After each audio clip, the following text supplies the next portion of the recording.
கன்னியாகுமரி அருகே கார்ப்பரேட் நிறுவனங்களுக்கு வாடகைக்கு கார் விடுவதாக கூறி 30க்கும் மேற்பட்ட நபர்களிடம் கார்களை வாங்கி வேறு நபர்களிடம் அடமானம் வைத்த கும்பலை போலீசார் தேடி வருகின்றனர். கன்னியாகுமரி மாவட்டம் ஹவுசிங் போர்டு பகுதியைச் சேர்ந்த ரமேஷ் என்பவர் மருந்தக பிரதிநிதியாக இருந்து வருகிறார். இவர் கார்ப்பரேட் நிறுவனங்களுக்கு வாடகைக்கு கார்கள் தேவைப்படுவதாக கூறி தனது நண்பர்கள் மூலம் 30க்கும் மேற்பட்ட நபர்களிடம் கார்களை பெற்று அதற்கான வாடகை பணத்தையும் கொடுத்து வந்துள்ளார்.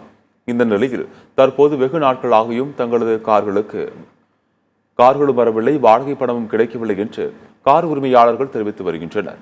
கார்களில் பொருத்தப்பட்டுள்ள GPS கருவிகள் மூலம் கார்களை தேடியதில் நெல்லை மாநகர் பகுதியில் தங்களது கார்கள் நிறுத்தப்பட்டிருப்பதை கார் உரிமையாளர்கள் கண்டுபிடித்தனர்.